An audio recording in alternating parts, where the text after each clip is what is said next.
Hola, bienvenidos al video de integrales de Riemann del curso de cálculo. Recordemos un par de cosas del curso pasado antes de empezar a hablar de integrales de Riemann. Primero recordemos el teorema del valor intermedio. Para esto consideremos una función f definida en el intervalo a, b, continua y derivable. Entonces sabemos que existe un número c en el intervalo ab tal que f' en c es igual a f en b menos f en a dividido por b menos a. Equivalentemente, podemos decir que existe un número c en el intervalo AB, tal que f' en c por b menos a es igual a f en b menos f en a.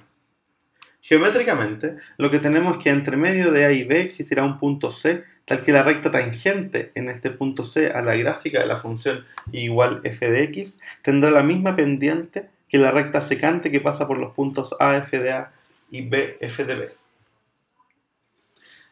Volviendo de lleno al curso, diremos que la función f mayúscula es una primitiva o una antiderivada de la función f minúscula en el intervalo i, si para todo x en este intervalo f mayúscula prima, o sea, la derivada de f mayúscula, es igual a f minúscula.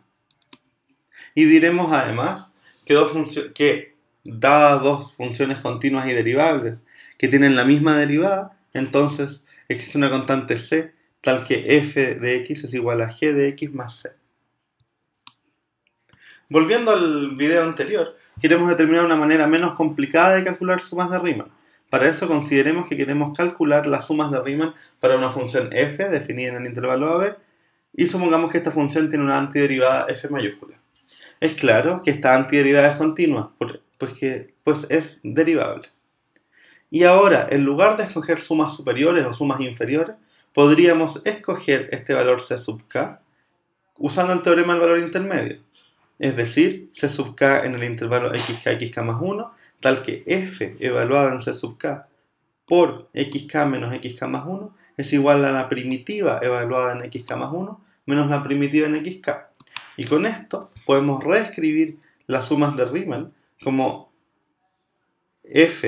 la suma desde k igual 0 hasta n de la primitiva en xk más 1 menos la primitiva en xk. Esta es una suma telescópica, por lo tanto nos queda que es f en xn menos f en x0.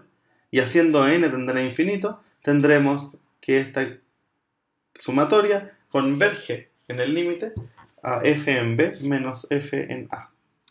Entonces el cálculo de sumas de Riemann se reduce a determinar una antiderivada para la función f minúscula y evaluarla en los valores indicados. Teorema. Las siguientes afirmaciones son verdaderas en R. Una antiderivada de x elevado a n para n distinto de menos 1 es la función x elevado a n más 1 dividido por n más 1 más c. Para x distinto de 0, una antiderivada de la función f de x igual a 1 partido por x es la función logaritmo natural del valor absoluto de x más c. Una antiderivada de la función coseno es la función seno de x más una constante c.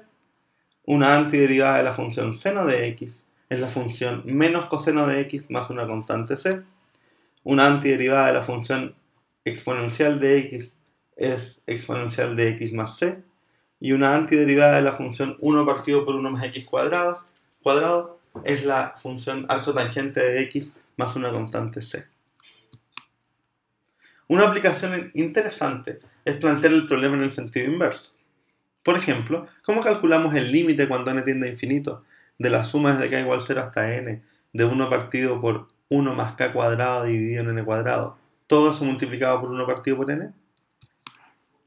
Podemos notar que si consideramos xk igual a k partido por n, entonces la variación delta x sub k es igual a 1 partido por n, y por lo tanto la suma anterior es la suma de Riemann para la función f de x igual 1 partido por 1 más x cuadrado, con x variando entre 0 y 1. Y por lo tanto, el valor, según lo que vimos anteriormente, de esta suma de Riemann es arcotangente en 1 menos arcotangente en 0. Pues arcotangente es la antiderivada, o una antiderivada, de 1 partido por 1 más x cuadrado. Y por lo tanto, haciendo n tender a infinito, tenemos que la suma vale pi cuartos. Definición. Sea f una función que está definida en el intervalo a, b. Si el límite cuando la partición tiende a 0 de la suma desde k igual a 1 hasta n de f evaluada en c sub k por delta x sub k existe, diremos que f es integrable en el intervalo a, b. Además, la manera de escribir este límite le diremos la integral entre a y b de f de x, y se escribe como está escrito aquí en la pantalla. La denominaremos la integral definida o integral de Riemann de f de a hasta b. Segundo teorema fundamental del cálculo. Sea f una antiderivada de f minúscula en el intervalo cd y sea a, b un intervalo cerrado contenido en el intervalo cd. Entonces, la integral entre a y b de f de x es igual a la primitiva f mayúscula evaluada en b menos la primitiva f mayúscula evaluada en a. Por ejemplo, si f es la función constante 1, entonces f de x igual x es una primitiva de la función f pequeña. Y las sumas de Riemann para calcular el área encerrada por la curva en las rectas x igual a y x igual a b y el eje de las abscisas viene dado por la integral entre a y b de la función 1 por dx, que es igual a b menos a. Esto considerando que a y b sean números positivos.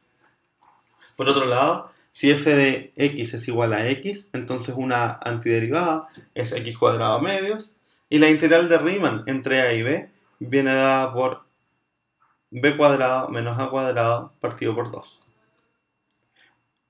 Por otro lado, si la función es la función seno de x, una antiderivada de esta es menos coseno de x, y las sumas de Riemann entre x igual a a y x igual a b está dada por menos coseno en b menos coseno en a. Teorema. Si el largo del intervalo es 0, es decir, la integral va de a en a, entonces el valor de la integral de a en a de la función f de x es igual a 0. Si invertimos el orden de integración, entonces aparecerá un menos frente a la integral. Y tercero, y muy importante, el nombre de la variable no es relevante. Entonces podemos escribir la integral de a en b de f de x como la integral de a en b de f de z, o la integral de a en b de f de t, o la integral de a en b de f de u, o como quieran llamarle a la variable de integración. Teorema de integrabilidad. Si f es una función acotada en el intervalo ab y continua, excepto tal vez en un número finito de puntos, entonces f será integrable en el intervalo ab. En particular, si f es continuo en este intervalo, diremos que es integrable en el intervalo ab. Ejemplo, las funciones polinomiales, las funciones seno y coseno, las funciones racionales definidas en intervalos donde el denominador no se anula, las funciones logarítmicas definidas en AB con a y b positivos, entre muchas otras. Propiedad aditiva para los intervalos. Sea f integrable en un intervalo que contiene a los números a, b y c. Entonces, la integral entre a y b de f de x será igual a la integral entre a y c de f de x más la integral entre c y b de f de x, sin importar el orden de a, b y c. Entonces podemos usar el teorema anterior para determinar el área bajo la curva de la función definida en el intervalo 0, 5 como f de x igual 3 para x entre 0 y 2 y f de x igual x para x entre 2 y 5. Entonces tenemos integral entre 0 y 5 de f de x es igual a la integral entre 0 y 2 de f más la integral entre 2 y 5 de la misma función. Sabemos que entre 0 y 2 la función vale 3 y entre 2 y 5 la función vale x. Por lo tanto, podemos integrar estas dos funciones y obtenemos 3 por 2 menos 0 más 5 al cuadrado medio menos 2 al cuadrado medio, lo que da un total de 33 medios.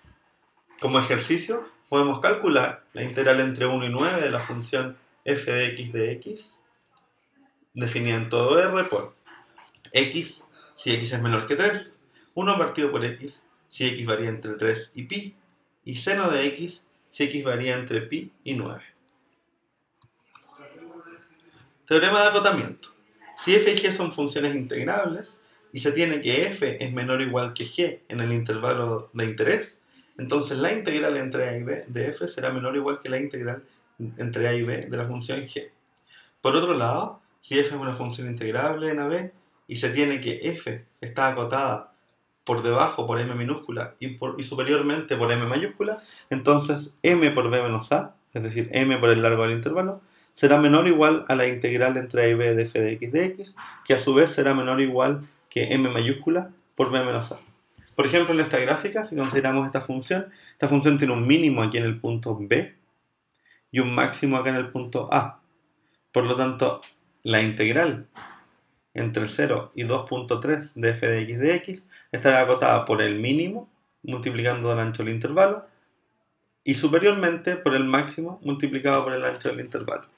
Si se fijan geométricamente, lo que estamos haciendo es acotar inferiormente por un rectángulo que está totalmente contenido en el área de interés y superiormente por un rectángulo que contiene absolutamente al área de interés. Muchos operadores y muchas cosas en matemáticas diremos que son lineales. Esto quiere decir que si f y g son dos funciones integrables en el intervalo y alfa es un número real, entonces la integral entre a y b, donde a y b son elementos en el intervalo, de alfa veces f de x será igual a alfa veces la integral entre a y b de f de x. Por otro lado, la integral entre a y b de f más g será igual a la integral entre a y b de f más la integral entre a y b de g. Y lo mismo sirve para la resta. A estas dos condiciones le llamamos linealidad de la integral. Entonces veamos un ejemplo para ver el uso de este teorema. Calculemos la integral entre 0 y 1 de la función 2x más 3 veces exponencial de x. Entonces podemos separar en la suma y además sacar los coeficientes 2 y 3 respectivamente de cada una de estas integrales. Y calculamos la integral de x, que es la primitiva es x cuadrado medios, por lo tanto me queda x cuadrado medios entre 0 y 1, y la primitiva exponencial de x es exponencial de x, y por lo tanto nos queda más 3 veces la exponencial de x evaluada entre 0 y 1, lo que nos da como resultado 3e menos 2. Veamos algunos teoremas interesantes, por ejemplo el de simetría. Sea a un número real y f una función par, integrable por supuesto. Entonces la integral entre menos a y a de f de x será igual a 2 veces la integral entre 0 y a de f de x. Por otro lado, si a es un número real y f es una función integrable impar, entonces la integral entre menos a y a de f de x es igual a 0. Por ejemplo, la integral entre menos pi medios y pi medios de la función coseno de x, dado que coseno es par, deberá ser igual a 2 veces la integral entre 0 y pi medios de coseno de x. Veamos en efecto que la primitiva de coseno es seno, evaluada entre menos pi medio y pi medios, obtenemos 2 veces el seno de pi medios, que es 2. Por otro lado, si calculamos 2 veces la integral entre 0 y pi medio de la función coseno, obtendremos 2 veces la función seno evaluada entre 0 y pi medio, lo que es igual a 2. Consideremos la función x cubo, que sabemos que es impar, integrada entre menos 2 y 2. Y si observan la gráfica, las áreas a la izquierda del eje y a la derecha del eje y son iguales, pero una está por debajo del eje x, por lo tanto, el valor de la integral entre menos 2 y 0 será igual al valor de la integral entre 0 y 2, pero con signo opuesto. Por lo tanto, debería dar 0.